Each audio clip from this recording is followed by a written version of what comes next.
გააჩერებთ ყველა პირებთან ერაკლი? ალბათ გავასაჩერებ. გააჩერებთ თან. 48 საათი, ხო? დრო რამდენი გაქვს 48 საათი ჩაბარდება 48 საათის ვადაში გასაგებია. ერთი წუთი ვისა? საბატონო ცოტა აჰა. დიახ. ანუ პირველი მაინტერესებს დაპირებს თორე გასაჩივრებას გასაჩივრებას არა, ჩვენ ვფიქრობთ რომ გავასაჩივრებთ, იმიტომ რომ მე მიმაჩნია რომ გარღვეული იქნა როგორც გასაჩივრება, ასევე სამართლიანი სასამართლოს უფლება და ამის საფუძველს მაძლევს ის გარემოება, რომ მე სასამართლოს უცხარი რომ იხილებოდა საკითხი ადვოკატის მიმართ და შესაძლებელი იყო მის მიმართ გამოყენებულიყო პატიმრობა, ამიტომ ვიცხოვდი სასამართლოს დაეკითხა მოწმეები, დავაყენეს შემდგომლობა მოწმეების დაკითხვაზე, რომლებიც იყვნენ უშუალოდ თვითმხილველები სასამართლომ უარი განაცხადა, რომ არიცნობს ამ პროცედურასო აღნიშნული მუხლი, რომელი მუხლითაც იხილებოდა აღნიშნული საკითხი, ასევე უარი გვიქცა შემდგომლობაზე მოწმეების დაკითხვის გარდა, რომ გადადებულიყო პროცესი და ჩვენ ქონოდა გონივრული ვადა მოსამზადებლად და სასამართლომ მხოლოდ 10 წუთი გაგვისაზღვრა ვადა და ჩაგვაბარა ახსნა განმარტებები. ფაქტობრივად ეს ახსნა განმარტებებიც არის მტკიცებულება, რომელიც აღნიშნულ საქმეში ვერ გამოდგებოდა, იმიტომ რომ ეს პირები არ იყვნენ გაფრთხილებული სისხლის სამართლის პასუხისმგებლობის შესახებ და მხოლოდ ახსნა განმარტების საფუძველზე შეუძლებელია მტკიცებულება მიიღოს სასამართლომ.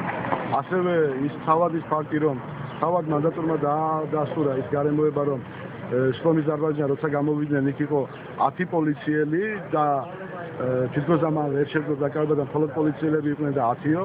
გამეწმულეთ რომ ახლა რამენ პაპიძის დაკავებაც მან წესრიგს დაარღვევდა და 10 პოლიციელს და მანდატოს არ გაუჭირდებოდა და საერთოდ ამ უხლის შესაბამისად წესით რამენ პაპიძის მიმართ თუ მართლა იქნებოდა რაღაც დარღვევას ადგილი, ის უნდა ყოფილიყო დაკავებული.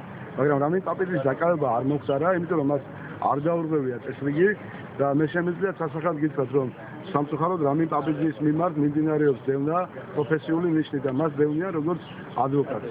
ეს გამოიხატება იმ ფაქტით, რომ მარტო ამ საქმის განხილვისას, რომელიც მიმდინარეობს ტელევიზიის ბლოკირებისა და პოლიციელების წინააღმდეგობის გაწევის ბრალდებით 7 პირის მიმართ ამ საქმესთან დაკავშირებით რამინ პაპიძეს დაახლოებით 3000 ლარამდე არის დაჯარიმებული და მთლიანობაში ჯარიმები სხვა საქმეებიდან გამომდინარე კიდე გასცა უკვე 8000 ლარს და მისი პროფესიული დევნის ნიშნები იკვეთება და ეს ადვოკატებმაც იციან რომ ბრალდების მხარე ხშირ შემთხვევებში როცა რამინ პაპიძე აფორმებს შეთანხმებას და დაიცვას ბრალდებულის ინტერესები სთავაზობენ მის ნათესავებს რომ უარი თქვან ადვოკატზე რამინ პაპიძეზე და ისინი იძულებული არიან და ამ ფაქტებს თავად რამინ პაპიძე რატო არ გამოცხადა დღეს ამ პროცესში?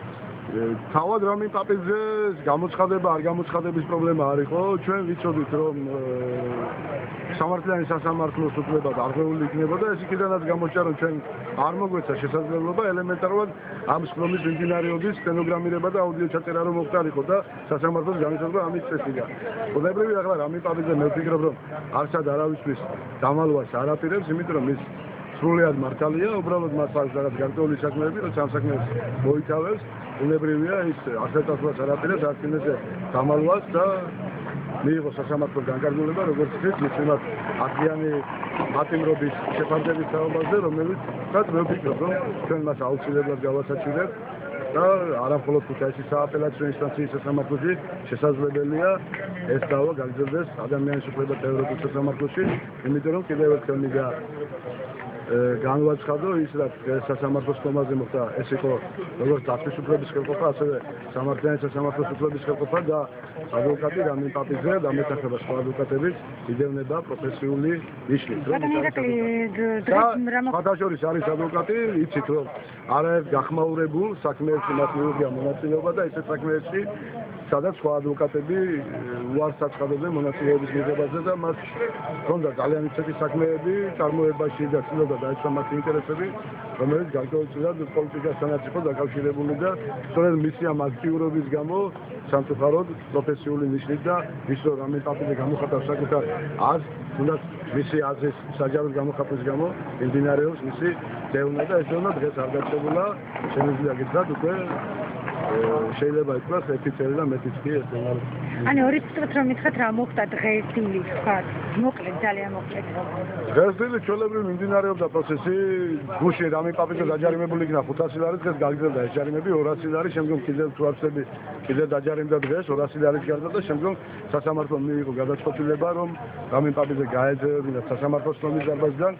რამინ პაპიძის გაძევებამდე მოგესწრებათ რომ გუშინ ეკაბესელია გააძევეს სასამართლოს შრომის დარბაზიდან, სწორედ იმ მოტივის გამო, რომ სასამართლო იყო არაობიექტური და დარღვეული იყო შეჯიბრებითობის პრინციპი და სამართლიანი სასამართლოს პრინციპი და დღეს ადვოკატმა, რომელიც ესწრებოდა პროცესს, დააყენა მოსამართლის აცილების საკითხი და ამ აცილების შუამდგომლობას ადვოკატებმა დაუჭირეს მხარი, რამაც შესაძლოა გამოიწვია მოსამართლის გაღიზიანებას გარკვეულწილად. და ესეთი საქმე ყოფილა აი ბოლო წლების სასამართლო პრაქტიკაში? როგორ? თუ ადვოკატი და ესეთაც აღეკვეთათ პატიმრობა ადვოკატის. ნუ მე რამდენადაც ვიცი ამ სასამართლოში ალბათ პირველი ფაქტია, როცა ადვოკატის მიმართ სისხლის სამართლის საპროცესო კოდექსის 95 მუხლის შესაბამისად გამოყენებული იქნა დაპატიმრება 10 დღის ვადით. მადლობა.